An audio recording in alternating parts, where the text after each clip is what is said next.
हताहत हुए और घायल हुए। भारतीय जवाबी कार्रवाई में पाकिस्तानी सेना को भी बड़ा नुकसान पहुंचाया गया। इसके अलावा पाकिस्तान का गैर जिम्मेदाराना व्यवहार फिर से सामने आया। 7 मई 2025 को रात 8:30 बजे एक असफल अकारण ड्रोन और मिसाइल हमला करने के बावजूद पाकिस्तान ने अपना नागरिक हवाई क्षेत्र बंद नहीं किया। पाकिस्तान अपने नागरिक विमानों को ढाल के रूप में इस्तेमाल कर रहा है, जबकि उसे अच्छी तरह से पता है कि भारत पर उसके हमले से हवाई रक्षा की तीव्र प्रतिक्रिया होगी। यह भारत और पाकिस्तान के बीच अंतर्राष्ट्रीय सीमा के पास उड़ान भरने वाले अंतर्राष्ट्रीय उड़ानों सहित नागरिक विमानों के लिए सुरक्षित नहीं है। यहाँ स्क्रीन शॉट में पंजाब सेक्टर में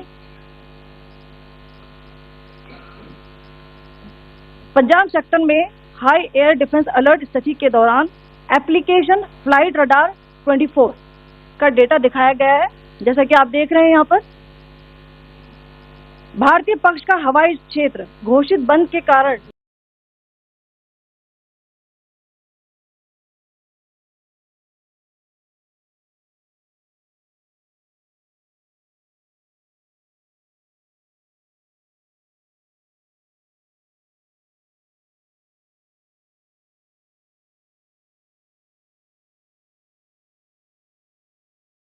नागरिक हवाई यातायात से पूरी तरह से रहित है। कराची और लाहौर के बीच के हवाई अड्डे मार्ग पर नागरिक एयरलाइंस उड़ान भर रही है। हाईलाइट किया गया है विमान फ्लाइनेस एविएशन का एयरबस 320, जैसा कि आप यहाँ देख रहे हैं, जो कि शाम को 5:50 बजे दमम से शुरू हुआ और रात को 9:10 बजे लाहौर में उतरा। ये सारा डिटेल्स आप यहाँ देख रहे हैं, ये डिटेल्स यहाँ लिखा हुआ है। Can you see this?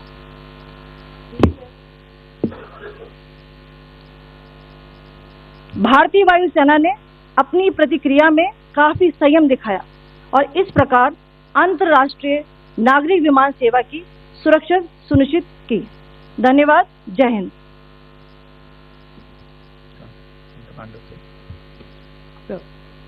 Good afternoon to you all.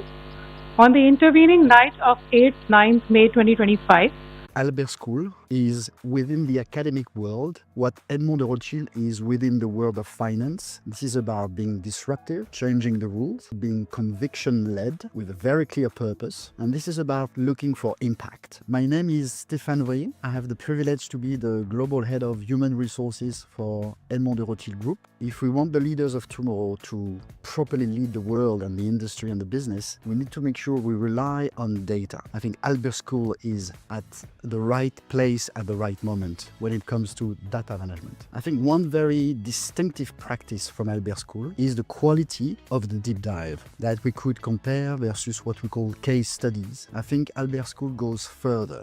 Albert School. Get inspired. is being undertaken. Preliminary reports suggest them to be of Aziz Guard Songa drone of Turkey. Later in the night, an armed UAV of Pakistan attempted to target Bhandara military station, which was detected and neutralized. In response to the Pakistani attack, armed drones were launched at 4 air defense sites in Pakistan. One of the drones was able to destroy an AD radar. Pakistan also carried out artillery shelling across the line of control using heavy caliber artillery guns and armed drones at Sandhar, Uri, Poonch, Mendhar, Rajouri, Akhnur and Udhampur in Jammu and Kashmir area, which resulted in some losses and injuries to Indian Army personnel. Pakistan Army also suffered major losses in Indian retaliatory fire. Additionally, Pakistan's irresponsible behavior again came to fore. Pakistan did not close its civil airspace despite it launching a failed unprovoked drone and missile attack on 7th May at 8:30 hours in the evening. Pakistan is using civil airliners as a shield, knowing fully well that its attack on India would elicit a swift air defense response. This is not safe for the unsuspecting civil airliners, including the international flights, which were flying near IB between India and Pakistan. The screenshot we just showed and we shall share with you, it shows the data of the application Flight Radar 24 during a high air defense alert situation in the Punjab sector. As you have seen, the airspace on the Indian side is absolutely devoid of civil air traffic due to our declared closure. However, there are civil airlines flying the air route between Karachi and Lahore. Amongst the other civil aircraft that you can see, we have highlighted an aircraft which is Airbus 320 of Flynas Aviation, which was originated from Dammam at 1750 hours and landed later at Lahore at 2110 hours in the night. Indian Air Force demonstrated considerable restraint in its response, thus ensuring safety of international civil carriers.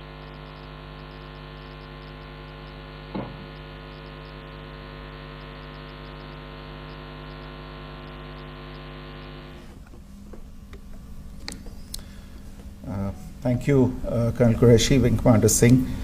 I have just a few points to share in addition.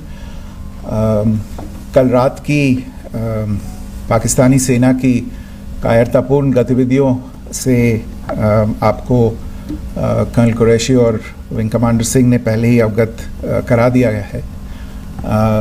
These provocative and escalatory actions that were taken by Pakistan last night were targeted at Indian cities and civilian infrastructure, in addition to some military targets.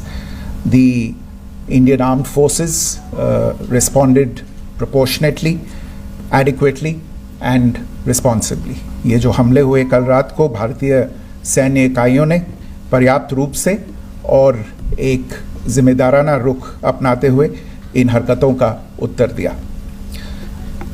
What I want to underline is that the official and blatantly farcical denial of these attacks that Pakistan carried out by the Pakistani state machinery is yet another example of their duplicity and the new depths that they are plumbing in their quest for disinformation. The other point in the same vein is Pakistani claims that they did not target or attack any religious places. You would recall that yesterday I shared with you an incident related to the attack on a Gurdwara in Punch. Instead of owning up to these attacks, Pakistan made the preposterous and outrageous claim that it was the Indian Armed Forces and the Indian Air Force that was targeting cities like Amritsar and trying to put the blame on Pakistan. This is nothing but a desperate attempt by Pakistan to disown its acts of aggression, but it is also true to type in its effort to deceive and mislead the world. It will not succeed. The Gurdwara in Punch in particular was attacked by Pakistan, and some local members of the Sikh community, including a Ragi of the Gurdwara, lost their lives in this incident, as I shared yesterday. TV पर आप इस हमले के चित्र देख सकते हैं. In addition, that we would attack our own cities is the kind of deranged fantasy that only the Pakistani state can come up with. Perhaps they do it because they are well versed in such action, as their history would show. The last point I wanted to make this evening is again this disinformation that is coming from Pakistan about India targeting the Nankana Sahib Gurdwara through a drone attack. This is again yet another blatant lie and part of Pakistan's disinformation campaign. As we saw in the Pahalgam attack, Pakistan is again trying desperately to impart a communal hue to the situation with an intention to create discord. Again, we are not surprised. India's steadfast unity in itself is a challenge to Pakistan. Let me stop there. I have time only for a few questions and be happy to try and answer them. First, I call Siddharth. Siddharth, please. Hi, sir. I'm Siddharth from Beyond. So this is Siddharth, behind, please. The other Siddhant. Yes. Hi, sir. I'm Siddharth from CNN News 18. Sir, I only want to know from you the status of Kartarpur corridor. Is it open or not? You can. I think you're all aware of the situation along the entire India-Pakistan border and the areas around the line of control.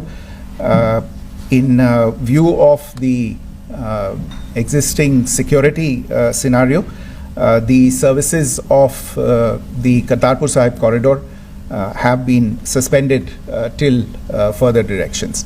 We'll update you as and when there is a change in the situation.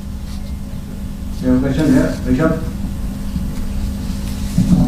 Sir, good evening, Rishabh from Times Now. So you spoke about religious places being hit in Jammu. There's another religious place which is Carmelite Nun church that has been hit. What do you have to say about it? If you can explain that. Yeah, actually, we do have some information about this extremely regrettable and condemnable incident during heavy shelling across the line of control in the early morning of 7th May.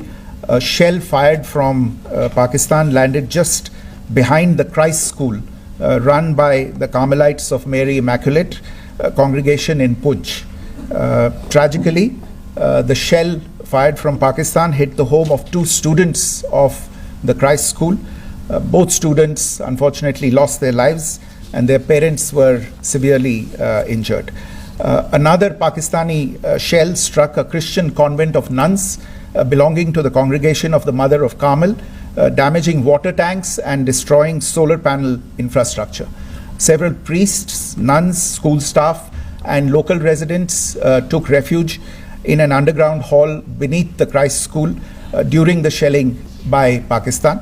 The school happened to be closed at the time, fortunately. Otherwise, more losses would have occurred.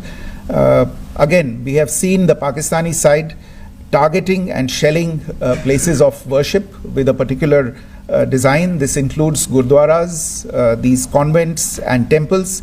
This is a new low even for Pakistan. Your question here, right? Sir Pranay Upadhyay Amarjat से। Sir कल आपने इसी podium से पाकिस्तान के IMF bailout को लेकर और Indus water treaty को लेकर जो टिप्पणी की थी उसकी पाकिस्तान में काफी तीखी प्रतिक्रिया भी आई और उसके बाद हमने देखा कि पाकिस्तान की तरफ से किस तरीके से लेह से लेकर भुज तक पूरी बॉर्डर के ऊपर जो इन्वेजन था वो किया गया। मौजूदा सिचुएशन के अंदर पाकिस्तान के बेलआउट पैकेज को लेकर और पाकिस्तान के अटेम्प्ट्स को लेकर आपका क्या असेसमेंट है? और दूसरा ये भी जानना चाहेंगे कि पाकिस्तान की तरफ से ये जो अटेम्प्ट किया गया था उसका भारत ने अभी तक उस तरीके का कोई जवाब नहीं दिया गया है, तो क्या भारत इसका जवाब देगा जो कार्रवाई हुई है बीते 24 घंटों में? देखिए प्रणय, जहाँ तक इंडस वाटर्स ट्रीटी का सवाल है, मैंने कल विस्तार से उसके बारे में इसकी चर्चा की है। Indus waters treaty is in abeyance and as such I have nothing further to add to the decision that was announced by the Cabinet Committee on Security. जहाँ तक IMF bailout का सवाल है, आपको ज्ञान होगा कि IMF की आज मीटिंग हो रही है। हम वहाँ पे अपना पक्ष रखेंगे और जो हमारा मत है इन चीज़ों को लेके वहाँ पे साझा करेंगे दूसरे मेंबर्स के साथ। ये बोर्ड पे निर्भर है कि वहाँ पे क्या निर्णय होता है। और जहाँ तक जो कार्रवाई हुई है उसका जवाब देने का जो आपने जो प्रश्न उठाया है, जो आज ब्रीफिंग हुई है, जो आपको सूचना मिली है, मैंने भी कहा है कि जो आज सवेरे तड़के सवेरे जो गतिविधियाँ हुई, भारत ने उनका एक जिम्मेदाराना पूर्ण तरीके से और एक पर्याप्त तरीके से उसका जवाब दे दिया है। सिद्धांत। हाय सर, सिद्धांत from beyond. So the External Affairs Minister has spoken to many of his counterparts around the world. Yesterday he spoke to the US Secretary of State Marco Rubio. So what were the key areas of conversations during that call? Yes, the minister had a conversation with the US Secretary of State. As you can imagine, the focus of discussions was the terrorist attack in Pahalgam and the response that India mounted after that on the 7th of May. The Secretary of State shared his thoughts on these developments with the minister. The minister deeply appreciated the US's commitment to work with India in the fight against terrorism, and he also underlined the targeted measures that India had taken in connection with Op Sindoor. The minister also underlined that India would firmly counter any attempts at escalation from there. But in follow-up to that, as you are aware, there have been a number of other conversations. The minister had a conversation with the UK Foreign Secretary, David Lammy, today. There too, the discussion centered around countering terrorism, for which there must be zero tolerance. And I understand just a short while ago, the External Affairs Minister has also spoken to the Foreign Minister of Norway, Espen Barth Eide, which was also focused on recent developments stemming from the terrorist act in Pahalgam. One last question, Sudeep. Sir, Foreign Secretary, thank you for doing this. Shri Ranjan from Bloomberg. Foreign Secretary, India had struck Bahawalpur the other day, which is also connected with the murder of one of us journalists, Daniel Pearl. If you could give us an understanding of what exactly are the reports that you're getting. You're right. Bahawalpur is the headquarters of the Jaish-e-Mohammed terrorist group that is proscribed by the United Nations. Its leader, Maulana Masood Azhar, is a proscribed individual. It is, you brought up the connection with the tragic death or killing of Daniel Pearl of the Wall Street Journal. The Jaish-e-Mohammed was in some way directly or indirectly responsible for the death of Daniel Pearl. But the real connection is through Ahmed Omar Saeed Sheikh, the British Pakistani jihadi who was held in India but was finally released in 2000, and he was the person who lured Daniel Pearl to his eventually leading to his murder. So these are all obviously connected figures, connected individuals, connected institutions, and the attack on Bahawalpur, on that facility of the Jaish-e-Mohammed in Bahawalpur is, I would imagine, a fitting part of this unfortunate incident. Thank you all. Thank you, sir. With that, we come to the closure of this press briefing. Thank you very much.